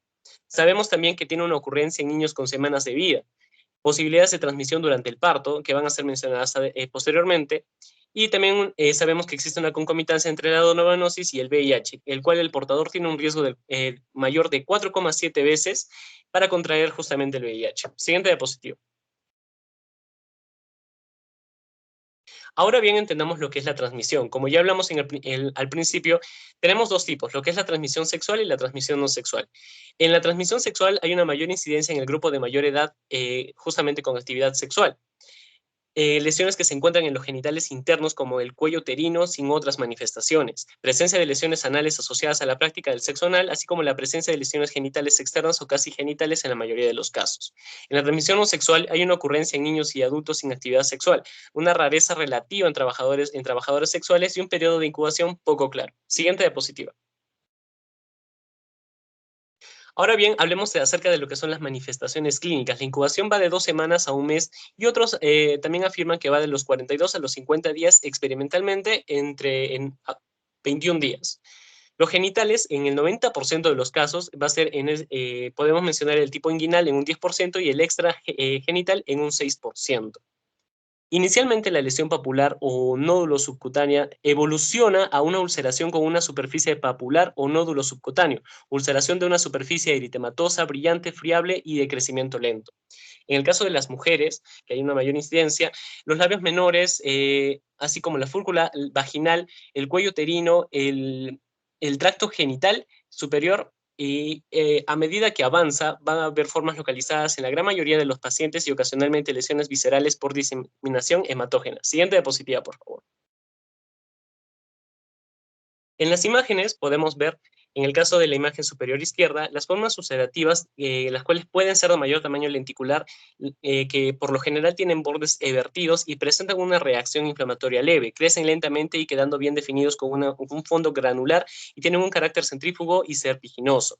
En el caso de la imagen izquierda inferior, vamos a observar una abundante secreción y en este caso las lesiones van a sangrar con gran facilidad. Y la imagen de la derecha muestra los bordes que tienen un aspecto variable, consistencia firme y son lisos, los cuales no socavan ni excavan. Pueden ser planas o hipertróficas. Siguiente diapositiva. Ahora hablaremos sobre lo que es la clasificación clínica de Jardine, la cual hace una observación del polimorfismo de esta patología. Para empezar, tenemos lo que es una incidencia genital y perigenital, donde tenemos lo que es aspectos ulcerativos, vegetativos y elefantiasis, así como también un aspecto extragenital. Siguiente diapositiva, por favor.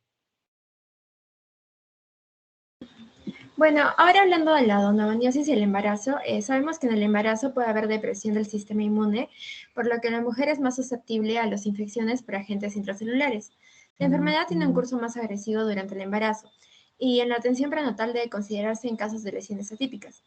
Si los genitales internos se ven afectados, el riesgo de diseminación hematógena va a ser mayor y da complicaciones graves durante el embarazo y parto.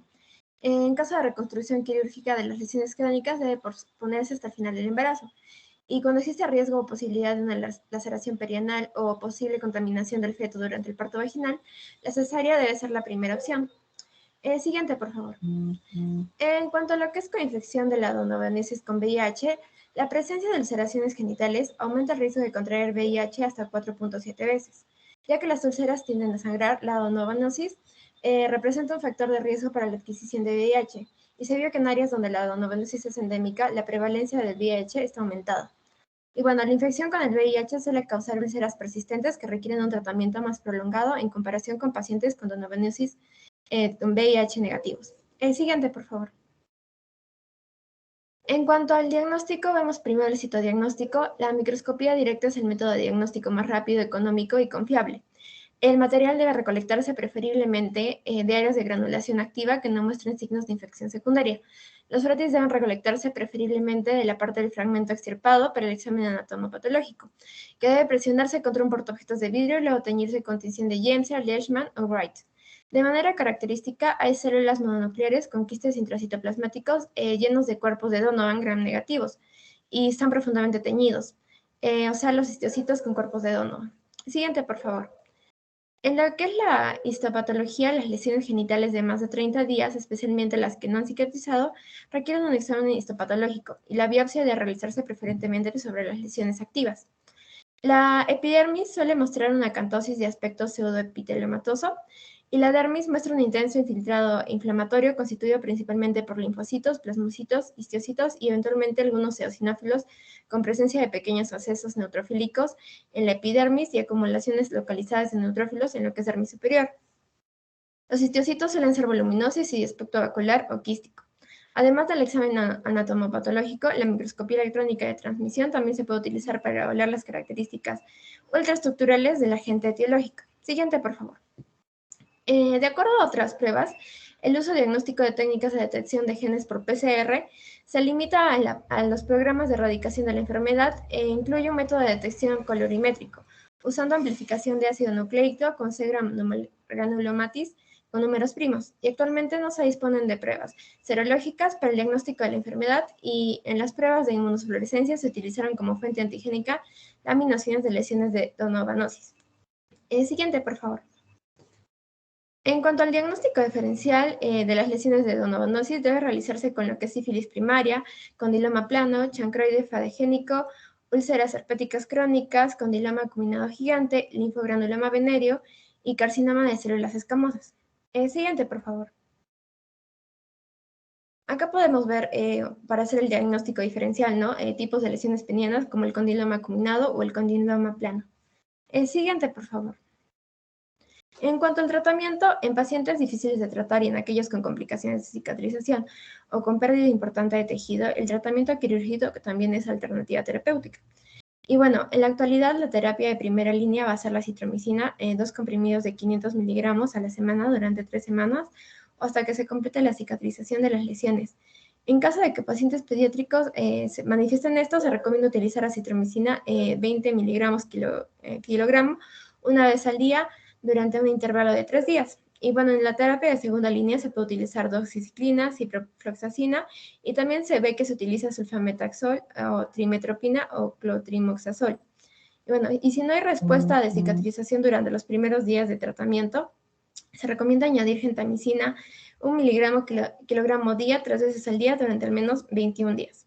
Y bueno, en pacientes embarazadas, siguiente por favor. Se debe usar esterato de eritromicina 500 miligramos 4 veces al día durante al menos 21 días.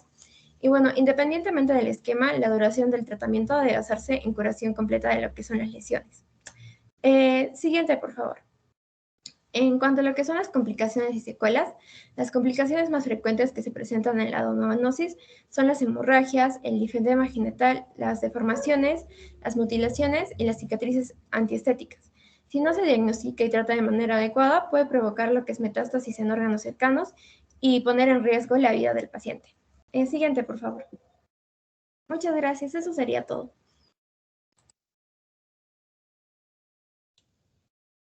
Continúe.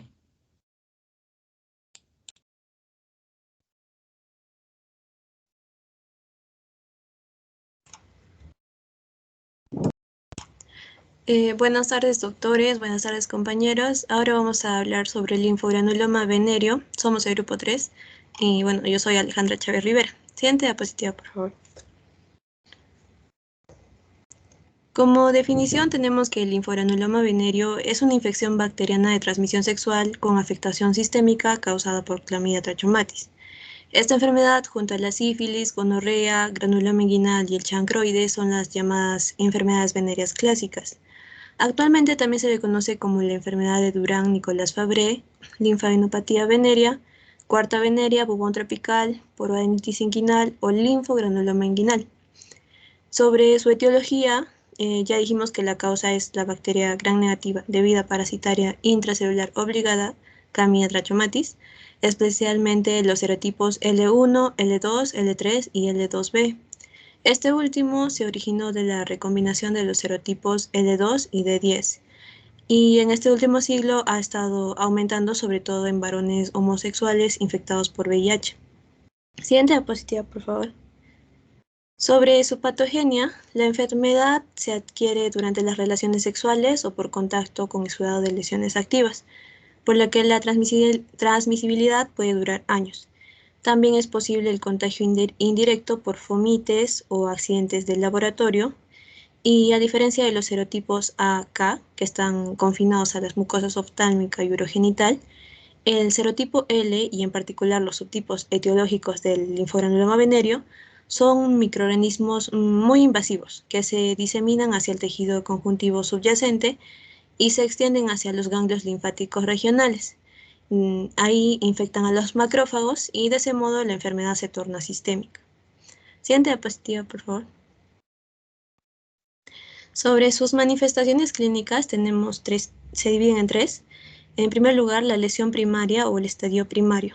Este comienza tras un periodo de incubación de alrededor de 3 a 30 días con una pequeña lesión en el sitio de entrada, que es la zona de inoculación, que puede ser genital, recto y ano. Este puede provocar un desgarro en la piel suprayacente, que es la úlcera, como se ve en la imagen, pero cicatriza tan rápido que puede pasar inadvertida hasta por una semana, y esto es espontáneo. Luego tenemos las lesiones secundarias, o el estadio secundario, que es el linfadenitis, linfadenopatía o bubón. Este suele comenzar en el caso de varones después de la segunda a la cuarta semana y con ganglios inguinales unilaterales o bilaterales que se agrandan y forman masas grandes y dolorosas a la palpación, que en ocasiones son fluctuantes y se les llama los bubones. Estos bubones se adhieren a los tejidos más profundos y promueven la inflamación de la piel suprayacente, y a veces hay presencia de fiebre y malestar general. En el caso de las mujeres, la lumbalgia o el dolor pelviano son habituales y las primeras lesiones se detectan en cuello uterino o parte superior de la vagina, lo que promueve la inflamación de los ganglios linfáticos perirrectales y pelvianos más profundos. Además de que también puede haber múltiples trayectos fistulosos de drenaje por donde se elimina pus o sangre.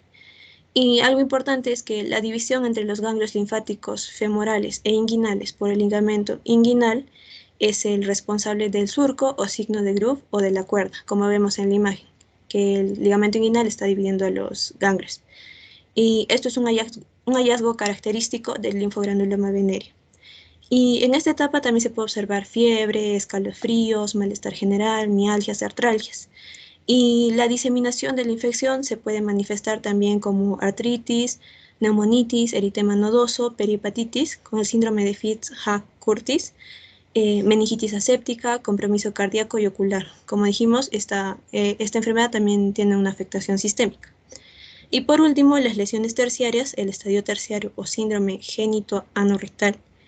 La mayoría de los pacientes se recuperan de las lesiones secundarias sin presentar secuelas, pero un pequeño grupo de estos pacientes, que es aproximadamente un 15%, pero de casos no tratados, esto principalmente en mujeres y varones homosexuales, debido al compromiso retroperitoneal que ya se había mencionado. En estos casos, la infección puede persistir o se disemina a los tejidos anogenitales y desencadena así una respuesta inflamatoria crónica, seguido de una destrucción tisular, proctitis, proctocolitis aguda, fístulas, estenosis rectales, obstrucción linfática y fibrosis de genitales externos, como por ejemplo el pene en saxofón y el estiómeno. Siguiente diapositiva, por favor. Buenas tardes, doctores, compañeros. Mi nombre es Maciel Benavides. Continuando con la exposición, proseguiremos con el diagnóstico. Aquí necesitaremos la historia clínica, el examen físico y exámenes de laboratorio. En el examen físico es lo principal para el diagnóstico. Aquí podemos encontrar una úlcera en los genitales, conexión anormal que supura en el área rectal, inflamación y o supuración de los ganglios linfáticos inguinales e hinchazón de la vulva o labios en las mujeres. En cuanto a los exámenes de laboratorio, las muestras para el estudio según la forma clínica son obtenidas de una lesión primaria, suero, exudado, ya sea uretral, anorrectal y cérvico-uterino. A su vez de la mucosa anorrectal y aspirado bubónico. Siendo los exámenes a pedir la tinción de muestras de exudados, esta para poder conocer la presencia de los cuerpos de inclusión, también el frotis-gram, aquí se debieran encontrar 10 o más leucocitos polimorfonucleares por campo en un extendido gram, la fijación de complemento, que será positiva si los títulos son mayores e iguales de 1/64. En cuanto al cultivo, aunque es una de las técnicas más específicas, su sensibilidad puede variar entre 30 a 85%, dependiendo del laboratorio y el tipo de muestra. Este no permite diferenciar los serotipos etiológicos. Tenemos también la microinmunofluorescencia, que será positiva si los títulos son mayores o iguales a 1/256. En cuanto a las pruebas seriológicas, a positividad de estas son sugestivas del linfogranuloma venérea. Vale aclarar que las pruebas séricas no son útiles en lesiones primarias. En el caso de la biopsia, cuando son extremadamente graves. Además, examen de orina. Aquí se podría detectar el antígeno de clamidia. Y entre las técnicas confirmatorias tenemos el PCR a partir de las muestras de orina y o secreciones, siendo altamente específica y sensible. La siguiente diapositiva, por favor. Ya, en cuanto al diagnóstico diferencial, este es variado y está asociado con el estadio de las manifestaciones clínicas, incluyendo los siguientes grupos de enfermedades. Como vemos en la diapositiva, tenemos las infecciosas, enfermedades parasitarias, neoplásicas, enfermedades inflamatorias. Dentro de las infecciosas podemos ver la sífilis, chancroide, granuloma inguinal, herpes genital, tuberculosis o la peste bubónica. Dentro de las enfermedades parasitarias encontraremos la leishmaniasis y la filariasis. En las enfermedades neoplásicas, el carcinoma espinocelular, adenocarcinoma rectal, linfoma no Hodgkin y finalmente en las enfermedades inflamatorias, la hidroadenitis supurativa, el síndrome de Behçet y el pioderma gangrenoso. La siguiente, por favor. Bien, en cuanto al tratamiento y manejo, el régimen de tratamiento aconsejado es de 100 miligramos de doxiciclina por vía oral 2 veces al día durante 21 días. Un régimen alternativo es la eritromicina de 500 miligramos por vía oral 4 veces al día administrada durante 21 días. La acitromicina de 1 gramo por vía oral 1 vez a la semana durante 3 semanas también es una alternativa eficaz. De los pacientes con sospecha de linfogranuloma venéreo, ya sea enfermedad genitoulcerosa con linfadenopatía o proctocolitis, deben ser tratados empíricamente para el linfogranuloma antes de que se tenga certeza de un diagnóstico oficial. En cuanto a las pacientes embarazadas, pueden recibir tratamiento con eritromicina. La doxociclina y otras tetraciclinas deben evitarse durante la gestación debido al riesgo de alteración del desarrollo de huesos y dientes. Y en los pacientes que tienen bubones fluctuantes o llenos de pus, puede beneficiarse de la aspiración del ganglio, que proporciona un alivio sintomático, aunque no se aconseja la incisión y el drenaje de los ganglios, ya que puede retrasar el proceso de curación. La siguiente, por favor.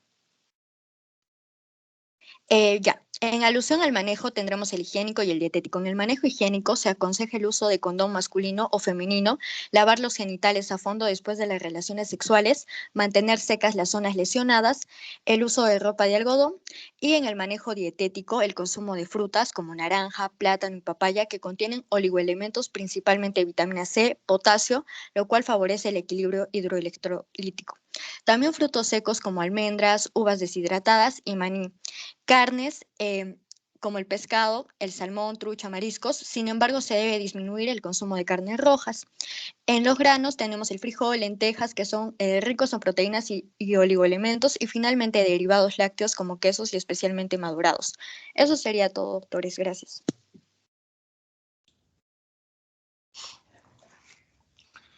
Muy bien, creo que con esto han terminado ya, ¿no? Entonces vamos a darle la palabra al doctor Héctor Linares para que de repente pueda aclarar algo. Puede entrar Héctor. Ya, gracias. Bueno, primero felicitar a todos los grupos porque se han preocupado de hacer su seminario bien, ha estado bien claro, entendible, y solo para complementar algunas cositas que les va a servir y que son importantes, porque a veces cuando salimos recién de terminar la universidad y hacemos nuestro internado y después ya vamos a hacer al SERUN, a veces no tenemos todos el apoyo pues, de laboratorio, ¿no? Entonces ahí es lo que siempre hay cositas importantes que nos sirven de mucho. Entonces, en primer lugar, de la sífilis, siempre es bueno recordar que también se llama chancro duro, ¿no? Eso hay que siempre reforzarlo, ¿no? Entonces, y la característica es que es no doloroso, tanto la lesión como el bubón, ¿no? No duele, ¿no? Entonces eso ya nos ayuda bastante en la clínica, en la semiología, ¿no? Y para a veces dar el diagnóstico que no tenemos el apoyo de laboratorio, entonces, como nos enseñó el doctor Mendoza en Lima, que era el jefe de cuando hemos estado en la especialidad y que hemos tenido la gran suerte de que sea nuestro maestro, igual que al doctor Mostajo, también ha sido también su alumno. Entonces, él nos decía que tengamos bien presente que la lesión de la sífilis tenemos que palpar, y al palpar vamos a ver que es la lesión dura, entonces corresponde a una sífilis. Pero si es blanda, entonces va a corresponder posiblemente a un chancro blando, ¿no? Y entonces todas esas cositas nos queda pues de las enseñanzas, ¿no? De nuestro maestro. Y después no lo mencionaron el fenómeno de zona en el examen cuando en una sífilis es tanta la cantidad de treponemas que a veces se hace el examen y sale negativo. Entonces hay que hacer una dilución para que podamos ver, ya eso se llama fenómeno de zona. ¿Ya? Entonces también eso siempre hay que tener presente. Después, ya en cuanto, digamos, todas las infecciones de transmisión sexual, hoy en día también se les clasifica de acuerdo a síndromes, ¿no? Eso también nos sirve, ya más práctico es porque por síndromes, ¿no? Un síndrome de úlcera genital, entonces ahí está la sífilis, el el chancro blando, la donovanosis. Otro grupo es por su secreción, ¿no? La gonorrea, después la clamidia trachomatis, ¿no? O sea, ahí están. Y también incluso a veces por el bubón. Entonces eso también hay que tenerlo en cuenta. ¿Ya? Y en cuanto al herpes, ¿no? El alumno que expuso dijo que parece que puede ser como vesículas. No es parece, sino que es la lesión así agrupada, vesicular, en forma de racimo. Es característico eso, pues por eso es que en el herpes el diagnóstico es clínico. Ya se puede hacer, pues, ¿no? El examen laboratorial, el test de sangre, como para comprobar. Y también es importante, que no lo ha mencionado, el dosaje de anticuerpos. Consiste en sacar una muestra de sangre y dosar los anticuerpos IgG e IgM. El IgG que ha tenido una infección tardía, pero el IgM que en ese momento o está cruzando con un herpes así en ese momento. ¿Ya? Después, en cuanto a las verrugas, siempre es importante que los tipos que más pueden dar cáncer es el 16 y el 18. Por eso es que hoy en día es muy importante la vacunación a las niñas para prevenir el cáncer de cuello uterino, ¿no? Entonces hay que, y ustedes siempre deben propiciar y avalar esto para que todas las niñas de 9 a 14 años sean vacunadas como en otros países. Algunos, como ahora no hay, tienen algunos mitos que la vacuna no, que para qué, que esto, pero a la larga, pues, las que no se vacunaron resultan con su cuello uterino cuando son ya personas mayores o mamás, ¿no? Entonces eso es importante. Y el tipo de verruga gigante que hay es la verruga gigante de Lowenstein-Buschke, ¿no? Que es que prácticamente es un carcinoma epidermoide y que ese sí hay que operar, ¿no? Por la localización, por el porte. Entonces, eso es importante, ¿no? Y el tratamiento, pues, de acuerdo al tipo de verrugas, ¿no? Pero hoy en día lo que más se usa y que da mejor resultado y más práctico es, pues, la crioterapia.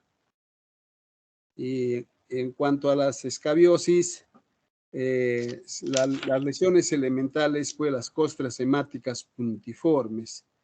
Y para corroborar si es acarosis en los varones principalmente, a veces hay que revisar, ¿no? Explorar, así en el escroto se ve esos nódulos acarinos que la alumna la ha descrito como una forma nodular de acarosis, ¿no? Pero esa da pues el diagnóstico.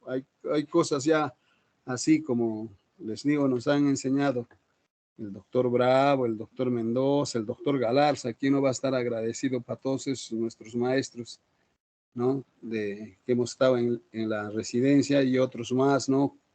Como el doctor Gadwin Sánchez y muchos que faltan mencionarlos. Entonces, después, en cuanto al tratamiento para la escabiosis y la pediculosis, hoy en día más práctico ya y más con mejores resultados es dar la permetrina por vía tópica y la ivermectina vía oral, y se da una gota por kilo de peso. Si el paciente pesa 60 kilos, 60 gotas una vez por semana, por 2 semanas, ¿no? Y con eso va bien. Y después, ustedes saben por qué el tipo de piojo, el Tirus pubis, o también llamado ladilla. ¿Por qué es que se coge del vello pubiano y es difícil de sacarlo? Se adhiere fuertemente, ¿no? Es porque sus patitas en las puntas son ovaladitas. Entonces, como son ovaladas, se cogen fuertemente del vello pubiano, y por eso es que cuando alguien fastidia, ¿no? Y dice, este se parece a una ladilla que no se despega de uno, ¿no? Y está ahí, de ahí el nombre, ¿no? Ya, y después, por último, también del linfogranuloma venéreo, también del bubón, pero la característica es que drena, por lo general drena, y drena por varios orificios. Mientras tanto, en la sífilis tiene el bubón, pero no drena. ¿Ya? Y para que ustedes tengan presente, hay 4 entidades que tienen eso de drenar la lesión por varios orificios, y eso se llama el signo de la espumadera. Entonces, ¿en qué entidades hay signo de la espumadera? En el linfogranuloma venéreo, en el anthrax, en la tuberculosis verrucosa cutis y en el Kerium de Celso.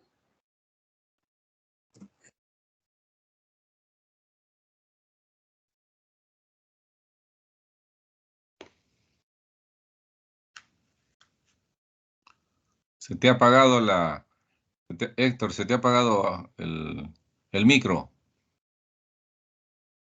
Sí. El micro, sí, ahora sí. Ahora sí. Ya. Entonces, no sé si me han escuchado las 4 entidades que he mencionado que tienen signo de la espumadera, ¿no? Que son el linfogranuloma venérea, porque por el bubón drena por varios orificios. La tuberculosis verrucosa cutis, después el Kerium de Celso en las tiñas inflamatorias, y el anthrax o carbunclo. Como decía, por lo demás, los seminarios han estado bien, han hecho me parece lo más importante, y se ve que se han esforzado en prepararlos. Eso sería todo, doctor Freddy. Gracias, doctor Linares. Muy bien, entonces el doctor Linares ya les ha dado algunos tips, ¿no? Unos tips que ustedes tienen que anotar, por favor. Anoten, de ahí va a venir el examen probablemente. Esos tips que les ha dado. Y entonces, la importancia del conocimiento de las enfermedades de transmisión sexual, pues valga la redundancia, importante. ¿Por qué? Porque se van a presentar, ¿no? Cuando ustedes, ya sean médicos generales, en el internado, o cuando hagan su residencia, sobre todo cuando hagan medicina interna, infectología, ¿no? Van a encontrarse con estas patologías, ¿no? Que es bueno conocer. Cosa que ustedes no van a decir, yo no sé, o pasa a otro médico, no. Como yo les comento siempre, ustedes tienen la capacidad de poder solucionar. Todo esto es porque ya lo están conociendo a través de estos seminarios que ustedes en buena hora los han hecho. Igual las felicitaciones para toda la sección, que han hecho muy bien, lo han expuesto bien, y además ya están empezando a practicar cómo exponer. Ya cuando sean internos, de repente residentes, y estén con nosotros, porque muchos residentes, sobre todo pediatría, infectología, medicina interna, rotan con nosotros, con dermatología. Ahí los vamos a ver de frente a frente, como quien dice, ¿no? Ahí hacen exposiciones también. Muy bien, en aras del tiempo, siempre conocer estas enfermedades venéreas. Cuando hay lesiones ulceradas, a veces favorece estos pacientes que tienen estas lesiones con úlceras, favorecen, por favor, como lo han notado ahí, entre 4 a 5 a 6 veces más la posibilidad de infección por VIH.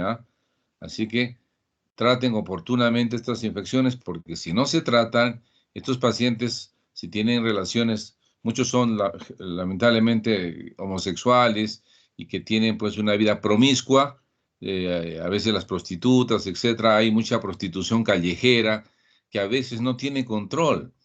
Y como ustedes ven, la prostitución pues es algo que está por todo lado, ¿no? Está en la calle y lamentablemente en Arequipa, que eso me parece que es hay mucha cucufatería, creo yo. No hay un prostíbulo, ¿no? Un prostíbulo de repente legal, vamos a decir así, donde, bueno, pues estén las prostitutas bien examinadas, bien controladas por el Ministerio de Salud, ¿no? Entonces, ¿qué pasa? Las prostitutas están en la calle, están en hoteles de mala muerte, sin control, y hay muchos jóvenes, bueno, pues ustedes saben que la sexualidad es algo que manda a las personas, sobre todo a los muchachos, a los jóvenes. Entonces, terminan a veces contagiándose estas enfermedades que ustedes muy bien las han. Entonces, la importancia de la educación, la prevención, nuevamente, como ha dicho el doctor Linares, hay que verificar, ver y ver a ver estos pacientes para que ustedes traten en forma adecuada y no contagien y no sigan contagiando a veces a la pareja o a las parejas, ¿no? Muchos son lamentablemente promiscuos. Entonces, jóvenes, con esto damos por terminado prácticamente la parte del curso de dermatología. ¿De repente alguien tiene preguntas? Bueno, están cansados, creo, ¿no? Bueno, jóvenes, ¿cuándo, Sebastián? ¿Está Sebastián por ahí? Sí, doctor. ¿Cuándo es el examen de dermatología? El 12, doctor. El martes de la próxima semana. Ya, muy bien, jóvenes. Entonces, el examen es muy sencillo, muy elemental. Por favor, verifiquen lesiones elementales, ¿ah? Esto como que eso que dijo el doctor Linares, que corrigió, el herpes, por ejemplo, su lesión elemental es vesículas, ¿ah? Vesículas, ¿ah? Por favor, la lesión elemental a veces es muy importante, porque nosotros vamos a preguntar algo así en los exámenes, las lesiones elementales, ¿no? Así como en la psoriasis son las placas, pápulas, eritemato escamosas. En el pénfigo es las ampollas, ¿no? No vesículas, sino ampollas. Entonces, eso tienen que repasar, porque la semiología para mí es muy importante, que como les dije, nos lleva a la clínica, es decir, al diagnóstico clínico, a la presunción inicialmente, y después, de acuerdo a eso, hacemos nuestro plan, como ya hemos hecho en las prácticas, tanto con el doctor Linares y conmigo, y después el manejo y tratamiento. Siempre no se olviden de las medidas higiénicas, que muy bien lo han dicho, ¿ya? Eso por favor nunca se olviden, porque eso es la prevención, o eso es evitar que se siga contagiando, o es evitar que siga el problema, ¿no? Ya les dije en un momento, la enfermedad es el resultado de malas costumbres y de malos hábitos. Eso es enfermedad. Tenemos malos hábitos alimenticios, malos hábitos higiénicos, malos hábitos en la protección del sol, contra el sol. Entonces vienen las enfermedades, viene el cáncer, viene la diabetes, o una serie de enfermedades que ahorita son terriblemente, están predominando en nuestro medio.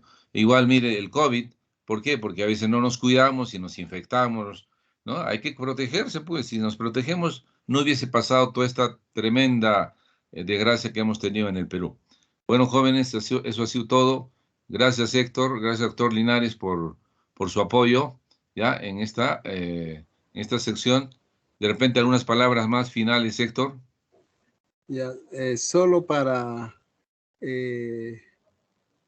completar así una palabrita de lo de las infecciones de transmisión sexual y de la prevención que tanto está insistiendo el doctor Freddy. Entonces, se dice pues que por cada persona contagiada puede contagiar a 10 personas de su alrededor, o sea, de su entorno. Por eso la prevención, como el doctor Mostajo lo está siempre subrayando y recalcando, ¿ya? Y más bien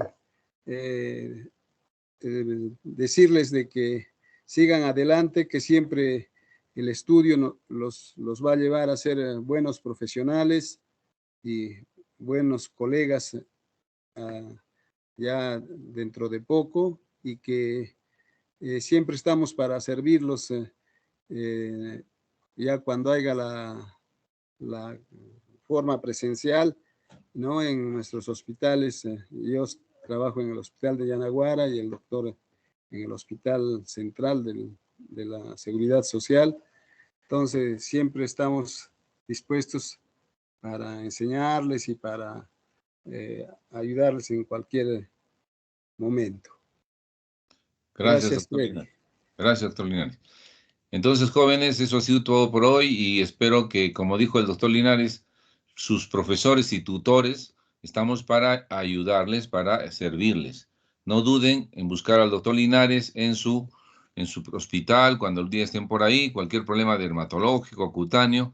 Igual, mi persona también en el Hospital Nacional, estoy ahí en el consultorio para poder apoyarles y ayudarles en, sobre todo, problemas de la piel. Muchas gracias y nos estamos volviendo a ver. ¿Ya? Adiós, que les vaya bien. Gracias. Hasta luego, doctor.